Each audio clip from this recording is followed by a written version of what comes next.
Ian Rapoport, NFL Network insider, and he's done a great job this week reporting on all the free agency moves here. Follow him on Twitter at RapSheep. What's the latest on Deshaun Watson, Ian? Deshaun Watson still needs to decide. He is, I say hopefully today, but it's a big decision. It is a monumental decision. And I'm not sure he really cares very much about our timeline or honestly the team's timeline. He's got to make the right decision for him. This is why you have a no trade clause. I think people sort of assume no trade clause means, well, I don't want to get traded. Obviously, it actually means I get to choose where I get traded if I'm going to get traded. So he's got the ultimate power now. I would say as far as where it stands, I think New Orleans is in a really good spot.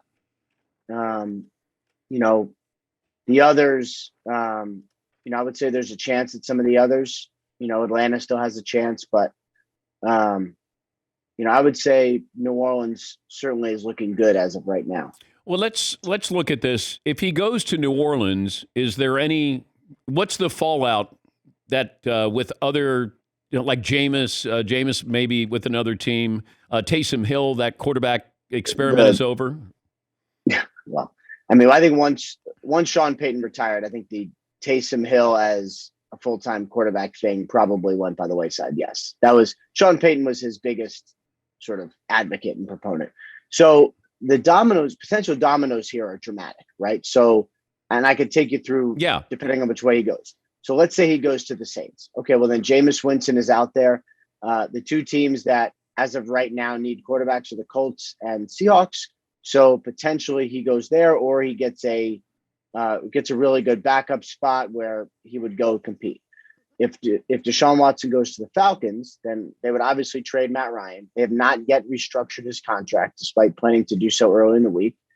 So then Matt Ryan would get traded somewhere else. Again, potentially the Colts or the Seahawks. I don't think it's going to be the Browns. If Deshaun Watson ends up with the Carolina Panthers, then presumably they would eat some money and trade Sam Darnold somewhere. But that's probably the one that has the least ramifications. Really it's if he goes to the Saints or the Falcons where it becomes really interesting. Why do you think Baker Mayfield put out that goodbye letter to the city of Cleveland?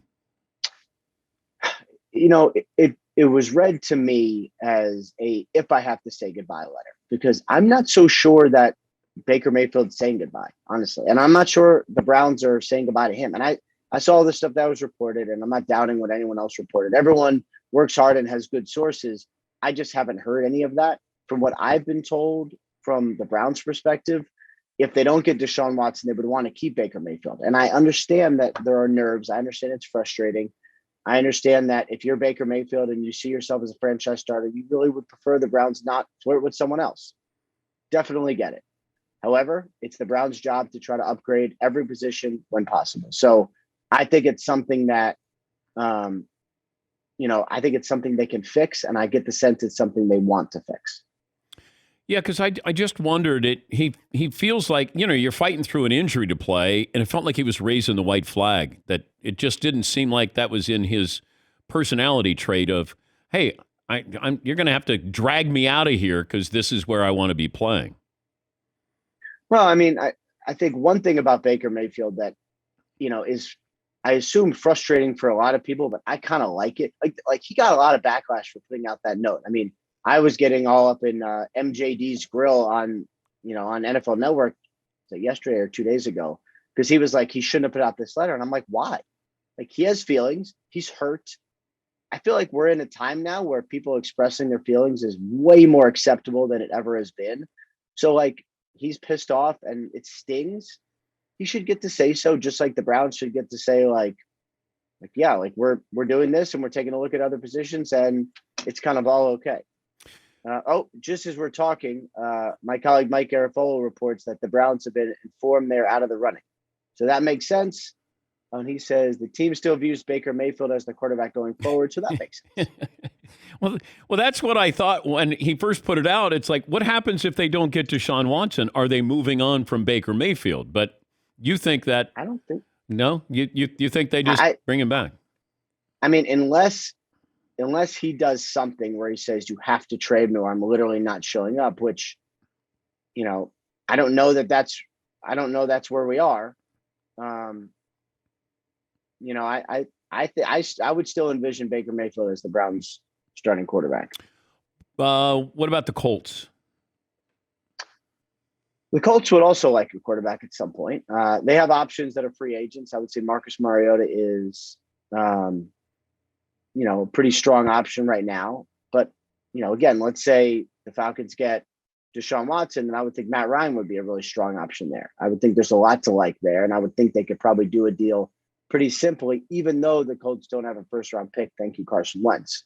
But one thing about Chris Ballard is everybody wants him to do everything. Everybody wants him to trade for Jimmy Garoppolo. I know he had talks with the 49ers.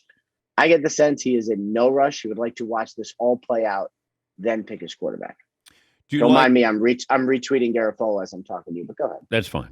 Do you like Von Miller to Buffalo, or do you like Chandler Jones to the Raiders? Which one do you like better? I like both. Now the Chandler Jones to the Raiders is interesting because they signed him, but they lost Yannick Ngakoue. So it's not a 1-for-1 because Chandler's probably a little bit better, but close. For the Buffalo Bills, this was significant. And the craziest thing to me is, do you remember a couple of years ago when nobody wanted to choose Buffalo and free agents would say yeah, I'll come to Buffalo, but only if you pay me more. This was not the case. I mean, he came to Buffalo and chose it over LA. I mean, he chose it over the Super Bowl champs. Now it's a great deal and all that. I get it. But Buffalo is a place that people really want to be. And that is really cool. They've created a culture where free agents choose them over Los Angeles. And that is pretty awesome. Well, it feels like the Bengals are starting to get that feel that you actually would want to go play for Cincinnati. Is that the Joe Burrow effect? Yeah, Joe Burrow effect. And, I would say the same for the Los Angeles Chargers. They got Justin Herbert. And it's, quarterbacks run the world. I think that's pretty clear. And it is getting a little bit like the NBA, and not in a bad way at all. But you get a quarterback.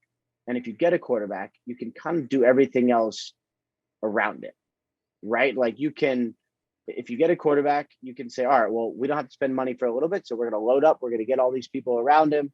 And then we're going to roll from there. And if you have to pay the quarterback, then you get free agents on, lesser deals who want to come play with your guy. I mean, it is becoming an ultra quarterback league in a way that it has never been before.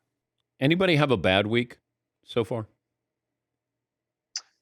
Yeah, I would say the people who have had a bad week are the agents and players of position groups that didn't get paid by people that didn't get signed by the Jacksonville Jaguars. If you're an agent for a receiver and you didn't have Christian Kirk, then, if you look at none of the other receivers have signed. Valdez-Scantling hasn't signed. Allen Robinson hasn't signed because the Jaguars gave that huge deal to Christian Kirk. And they're like, what's up? I would say if you're an agent for an offensive tackle, Teron Armstead is kind of waiting to see what happens with Deshaun Watson. Your week is probably been pretty boring because you haven't signed either. There's been some position groups that have been held up. And I think it was not a good week for those guys. Great to talk to you. I know you're busy. Thanks for joining us, Ian. All right. Always good hanging out, man. Take care. That's Ian Rapoport, the NFL Insider, NFL Network. Browns are out.